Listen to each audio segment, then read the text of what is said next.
Hello students, कैसे हैं आप सब। आज आपकी किताब का 6th चैप्टर शुरू करने जा रहे हैं जिसका नाम है त्रिभुज। लेकिन उससे पहले कुछ जो पिछली क्लासेस में आपने चीज़ें पढ़ी हैं पहले उनको रिवाइज कर लेते हैं। आपने सर्वांगसम आकृतियाँ या कॉन्ग्रुएंट फिगर्स पढ़ी होंगी। सर्वांगसम सभी अंग समान, यानी कि वे आकृतियाँ जिनके समान आकार यानी कि शेप तथा समान आमाप किसको कहते हैं, साइज़ को। तो शेप और साइज़ अगर बराबर हों तो वो आकृतियाँ क्या हो जाती हैं, सर्वांगसम आकृतियाँ हो जाती हैं। ठीक है, तो आपने पहले पढ़ा भी है कि एक आकृति को दूसरे के ऊपर हम रखते हैं सर्वांगसम आकृतियों को तो दूसरी हमें नहीं दिखती। क्यों नहीं दिखती? क्योंकि उनके आकार और आमाप, शेप और साइज़ दोनों बिल्कुल बराबर होते हैं, इसलिए वो क्या कहलाती हैं, सर्वांगसम। सभी अंग समान होते हैं। ठीक है, ये आपने पहले पढ़ी हुई है, 9th में 7वां चैप्टर आपने किया था। लेकिन अगर ऐसा हो, ठीक है, कि आकार तो बराबर हों लेकिन आमाप ज़रूरी नहीं है बराबर, यानी कि शेप तो सेम हो लेकिन साइज़ ज़रूरी नहीं है सेम, तो वो आकृतियाँ क्या कहलाती हैं, इस चैप्टर में आपको वही पढ़नी है। और उन आकृतियों को हम कह देते हैं समरूप आकृतियाँ या सिमिलर फिगर्स। तो सिमिलर फिगर्स और मुख्य तौर पर सिमिलर ट्रायंगल्स के बारे में छठे चैप्टर में पढ़ेंगे। तो समरूप आकृतियाँ या सिमिलर फिगर्स क्या होती हैं? वे आकृतियाँ जिनके आकार समान हों, यानी कि शेप तो बराबर है परंतु आमाप यानी कि साइज़ समान होना आवश्यक नहीं है, उन्हें हम समरूप आकृतियाँ या सिमिलर फिगर्स कहते हैं। ठीक है, उदाहरण देखिए, ये मैंने आपके सामने दो ऐसे त्रिभुज बनाए हैं जो समबाहु हैं, तीनों भुजाएं बराबर हैं। ठीक है, अब यहाँ पर ये देखिए, आप दोनों ही समबाहु हैं। ठीक है, तो ये आकार तो दिखने में एक जैसे हैं लेकिन आमाप अलग अलग हैं। ये 3 सेंटीमीटर तीनों भुजाएं, ये 5 सेंटीमीटर। तो ये किसके उदाहरण हैं? समरूप आकृतियाँ। मतलब समबाहु त्रिभुज जो भी होंगे वे सारे क्या होंगे, समरूप होंगे, दिखेंगे एक जैसे लेकिन आमाप अलग अलग होगा, साइज़ अलग अलग होगा, शेप एक जैसी होगी और साइज़ अलग अलग होगा। तो ये क्या है, सिमिलर ट्रायंगल्स, यानी कि सिमिलर फिगर्स के उदाहरण हैं ये। कौन से? समबाहु त्रिभुज या इक्विलेटरल ट्रायंगल्स अंग्रेजी में कह देते हैं। ठीक है, और उदाहरण देखते हैं। ये वृत्त देखिए, दो वृत्त, दिखने में तो हर एक वृत्त एक जैसा होता है, तो यानी कि आकार तो एक जैसा है, ठीक है, परंतु आमाप साइज अलग अलग है ना, तो ये क्या हो गए, सिमिलर फिगर्स हो गए ये भी, यानी कि समरूप आकृतियाँ। सभी वृत्त समरूप होते हैं, सभी समबाहु त्रिभुज समरूप होते हैं। लेकिन अगर वृत्त का मैं जो रेडियस है त्रिज्या समान ले लूँ, त्रिज्या समान हो जाए तो अगर ये ऐसा बन जाएगा, इसी के बराबर, बिल्कुल ठीक इसी के बराबर बन जाएगा, तो क्या हो जाएंगे, वो सर्वांगसम हो जाएंगे। अभी तो त्रिज्या अलग अलग है ना, तो ये क्या है, समरूप है। ठीक है, तो ये बड़ी इंपॉर्टेंट एक चीज़ आप पढ़ रहे हैं, सभी सर्वांगसम आकृतियाँ समरूप होती हैं। सर्वांगसम कोई भी आकृति है वो समरूप तो होगी, लेकिन सभी समरूप आकृतियाँ सर्वांगसम नहीं होती। यानी कि सर्वांगसम आकृतियाँ तो समरूप होगी लेकिन समरूप सर्वांगसम हो ऐसा ज़रूरी नहीं है। ठीक है, सभी सर्वांगसम आकृतियाँ समरूप होती हैं क्योंकि माप और आकार बराबर होते हैं सर्वांगसम के। तो समरूप में आकार बराबर चाहिए तो वो तो होता ही है सर्वांगसम का। तो सर्वांगसम आकृतियाँ सारी समरूप होती हैं और समरूप ज़रूरी नहीं है कि वो सर्वांगसम हो। ठीक है, ये एक और इम्पॉर्टेंट पॉइंट आप पढ़ लें कि सपोज़ आपके पास मान लीजिए दो बहुभुज हैं। बहुभुज मतलब कम से कम 3 भुजाएं। ठीक है, तो दो बहुभुज हैं, वो समरूप कब होंगे, उनकी कंडीशन क्या है समरूप होने की? वो समरूप तब होंगे अगर उनके सभी संगत कोण बराबर हों, यानी कि कॉरेस्पॉन्डिंग एंगल्स बराबर हों, और उनकी संगत भुजाएं एक ही अनुपात में हों।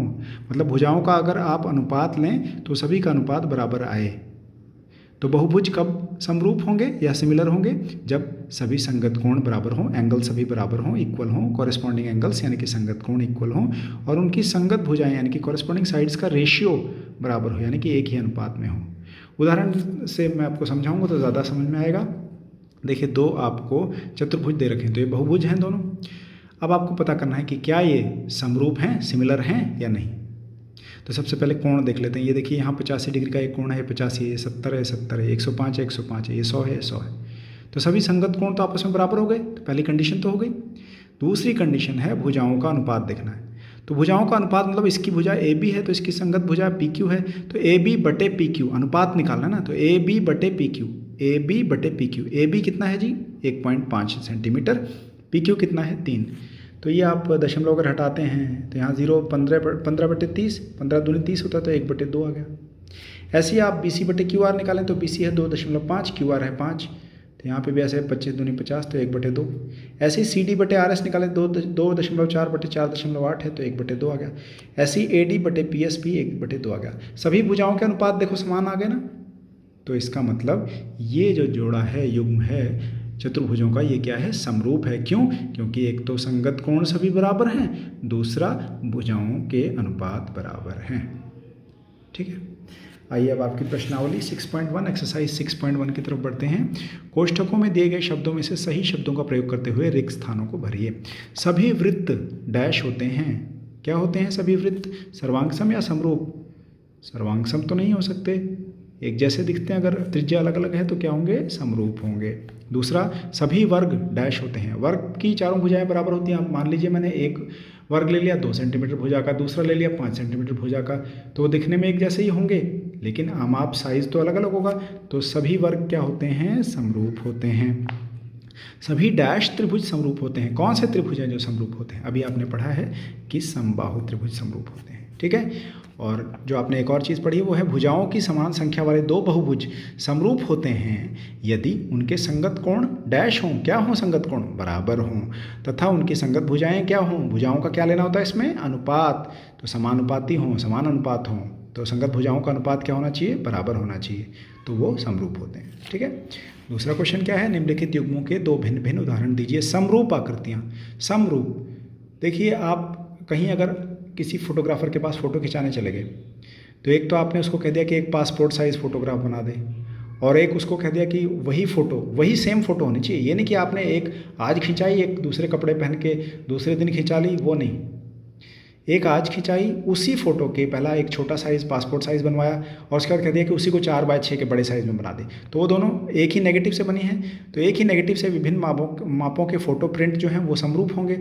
और किसी स्मारक के भिन्न भिन्न आमापों के चित्र, एक ही स्मारक को, मान लीजिए ताजमहल है, उसी के भिन्न भिन्न आमापों के पहले एक छोटा सा चित्र है, उसी ताजमहल का एक बड़ा है, तो वो भी दोनों क्या होंगे? आपस में समरूप आकृतियाँ होंगी।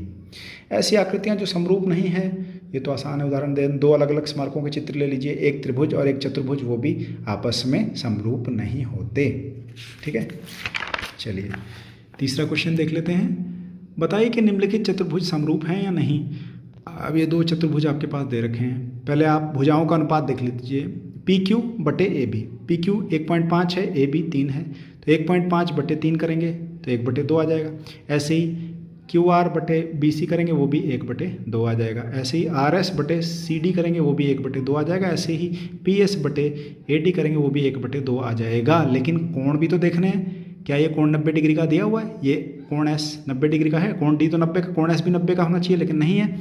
तो इसका मतलब संगत भुजाओं के अनुपात समान हैं, परंतु संगत कोण समान न होने के कारण ये चतुर्भुज समरूप नहीं हैं। ठीक है ना।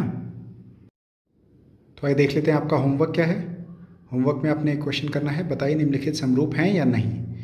ये आपको चित्र दिए हुए, यहाँ से आपने समरूपता देखनी है, चेक करनी है। ठीक है, तो स्टूडेंट्स आज की वीडियो में इतना ही। अगली वीडियो तक प्रैक्टिस करते रहिए। All the best.